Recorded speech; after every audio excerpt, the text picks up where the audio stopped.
Allez, salut à tous et bienvenue dans la vidéo rentrée collection. Donc tout d'abord, avant de commencer à vous montrer un peu ce que j'ai rentré ces derniers temps, je voulais remercier, donc là on a dépassé les 300 abonnés, donc ça fait plaisir, faut pas se cacher, hein, même si c'est pas mon but ultime sur YouTube, hein, moi c'est plus le partage. Et également aussi, les abonnés c'est bien, les abonnements, mais il y a aussi pas mal de vues à chaque fois, donc il y a à peu près 200 vues sur chaque vidéo sortie. Donc ça fait encore plus plaisir que les abonnements, parce qu'au moins ça veut dire que le contenu intéresse au moins des personnes, donc ça me fait plaisir et on va continuer tranquillement à ce rythme-là, une vidéo toutes les 2 semaines, parce que toutes les semaines c'est un peu compliqué pour rentrer des jeux. On arrive à un certain point où les recherches de comment dire s'atténuent et ça devient compliqué. Donc déjà on va commencer donc avec une petite figurine Mortal Kombat, donc j'avais déjà présenté, donc le dernier coup c'était Sub-Zero. Là on est sur Raiden, donc en version White Hot Fury, donc toujours en Bloody, version Bloody, donc avec les taches de sang. Donc c'est un peu l'objectif que je m'étais mis. Bon après, c'est vraiment voilà, la collection pure, donc elles vont rester dans l'emballage. Donc elle est quand même stylée, hein. Donc toujours estampillé McFarlane, hein, et avec une typographie de Mortal Kombat 9. Donc je fais celle de Mortal Kombat 9 et celle de Mortal Kombat 11. Donc voilà pour la petite figurine qui va rejoindre ses compatriotes là-haut, là sur le mur. Je ferai une petite vidéo, un de ces quatre, quand j'aurai atteint un bon nombre de figurines sur le mur où je les ai accrochées. Donc voilà pour la figurine. On va commencer la sélection de jeux avec un jeu que RPG donc m'a envoyé, hein. Donc il avait rentré ce jeu là en double pendant les soldes. Donc moi j'ai dit que ça, il y en avait un qui m'intéressait. Et puis bah voilà, moi j'ai payé le prix qu'il a payé, hein, donc c'est super sympa de sa part. Donc c'est le Far Cry 3 Classic Edition sur Xbox One. Donc un jeu qui est ressorti en 2018, hein, dans une version complète. Également sur PS4. Donc ça a été développé et édité par Ubisoft. Donc moi c'est un jeu que j'ai déjà fait sur PS3 que j'ai vraiment adoré celui-là. Donc là c'est un FPS, un must-have à faire, hein, quand on aime bien le genre. Et on incarne un personnage, alors je sais plus le nom, mais qui est avec sa bande de potes et qui avait prévu de passer du bon temps au bord de la mer. Et ils se sont fait capturer par des trafiquants de drogue. Et puis bah là ils vont vivre leur pire cauchemar. Avec le méchant emblématique Vaas. Donc là la version Xbox One en Classic Edition, ils auraient pu appeler ça Complete Edition d'ailleurs. Donc là on va avoir 7 missions supplémentaires. Plus des extras, des armes, des animaux supplémentaires. Donc ça sera à refaire un de ces quatre. Voilà, j'ai rentré un autre Far Cry que je vais présenter le prochain coup. Donc celui-là, ça sera l'occasion de le refaire. Donc un grand merci à Jérém RPG. Donc parce que c'est une édition qui est pas courante et facile à choper.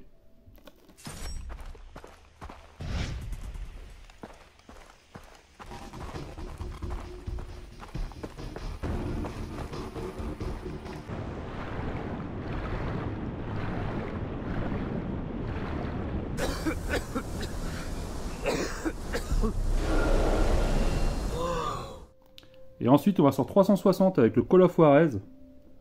Donc c'est sorti d'abord sur PC en 2006 et ressorti en 2007 sur 360. Donc c'est une exclue console si vous voulez y jouer. Donc ça a été développé par Techland, un studio polonais qui a été créé en 91. Et c'est eux qui nous ont fait les Dead Island, les Dying Light et le Nailed. Donc là on est édité par Ubisoft. Donc c'est un FPS typé western qui se déroule en 1882 au Texas. Et donc il y aura une série de jeux qui va suivre. Donc il y aura le Bone and Blood, qui sera en fin de compte la préquelle à celui-ci, malgré qu'il soit sorti après. Et où on incarnera les deux frangins, Ray et Thomas. Et donc Ray qu'on retrouve sur la jaquette du premier d'ailleurs. Ensuite ils ont sorti The Cartel, hein, qui cette fois-ci se déroule en 2011. Donc qui n'a pas forcément trouvé un public. Et enfin le Gunslinger, où on retrouvera l'ambiance Far West hein, dans ce dernier épisode de la série. Donc moi j'avais joué sur PC à l'époque, hein, c'était un peu dans la même lignée que Gun et puis même Red Dead Revolver. Donc malheureusement il n'est pas compatible sur Xbox One. No, God! No, God, please, no! No! No! No! Alors que les 3 autres suites sont compatibles, sont rétro-compatibles. Donc j'espère qu'un jour ils pourront nous le faire en rétro-compatibilité. Et je remercie Ayato, donc c'est Ayato Skygamer qui me l'a vendu via Vinted. Donc c'est un jeu que je recherchais et c'est un jeu que Cyril 2.0 avait rencontré il n'y a pas longtemps, il nous avait montré dans notre petit groupe sur Messenger. Et c'est vrai que c'est un jeu que je recherchais à une époque que j'avais un peu abandonné et je suis bien content de l'avoir retrouvé.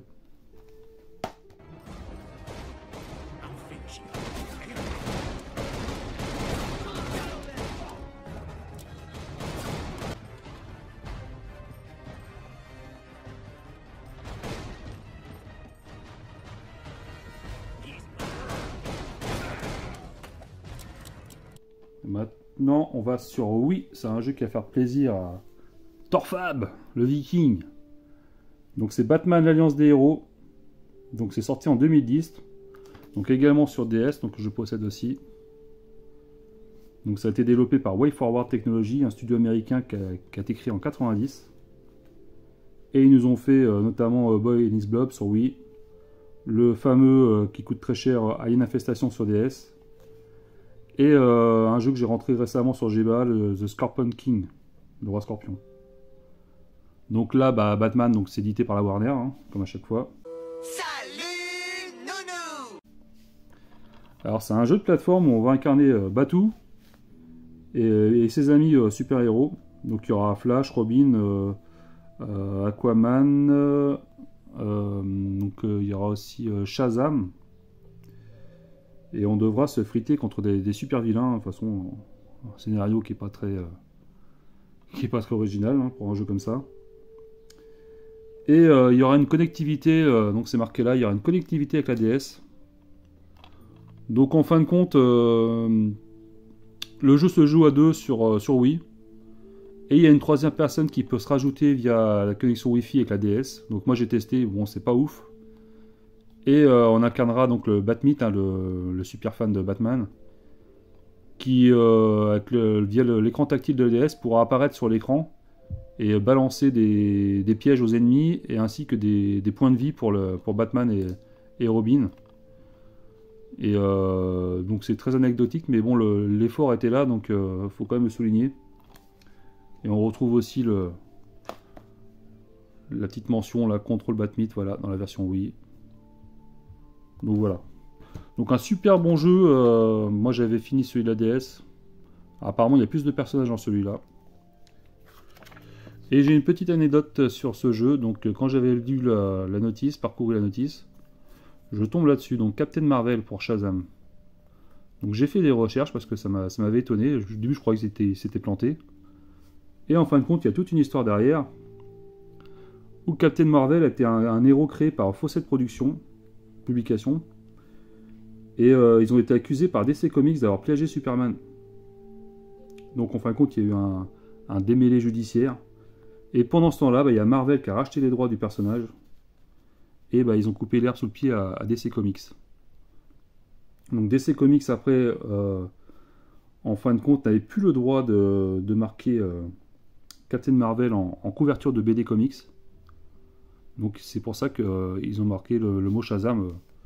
Et effectivement, dans certains comics, on retrouve la couverture avec marqué Shazam. Et dedans, le héros s'appelle bien Captain Marvel. Voilà, voilà l'histoire. Donc je suis bien content d'avoir rentré ce jeu-là, qui commence à être pas trop courant. Et que c'est un super jeu d'action 2D qui mérite un peu plus de considération parce qu'il est vraiment très bon. Que ce soit au niveau animation... on voit même au niveau des couleurs, tout ça, franchement, c'est top.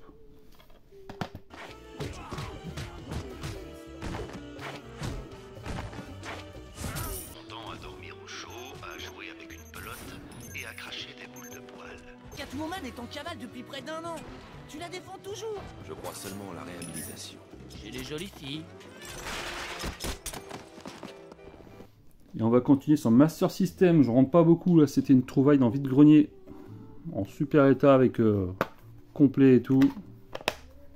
Donc c'est le Zillion 2, The Tree Formation, ou The Tree Formation. Donc sur Master System, qui a été sorti en 88 en Europe. Développé, édité par Sega. Donc bah là, moi je connaissais pas le jeu avant de le voir en brocante. Donc je l'ai pris par... ça avait l'air d'être sympa derrière. Donc c'est un jeu de plateforme hein, avec des phases en moto. Et en fin de compte, le speech c'est qu'on est le dernier espoir de la galaxie et on devra affronter l'Empire Norsa dirigé par le baron Rix. Donc il a l'air d'être cool. Et je l'ai eu à un super prix, donc voilà. Un de plus dans la collection Master System qui n'est pas très grande mais avec des titres de qualité.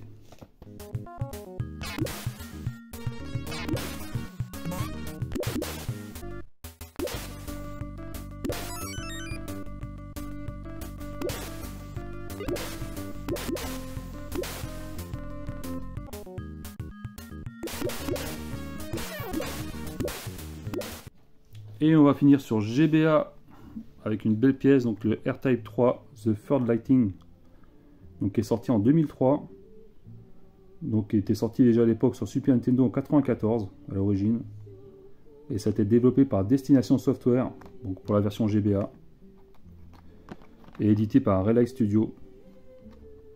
Donc c'est un portage tout simple hein, du shoot qui était sorti sur la Super Nintendo, hein, un shoot à scrolling horizontal. Donc le troisième opus de la saga hein, qui a débuté en 87. Hein. Donc il n'est pas facile parce que sur un petit écran c'est un peu compliqué sur certains passages. Mais ça reste une très belle pièce GBA et je suis content de l'avoir eu pour la collection GBA.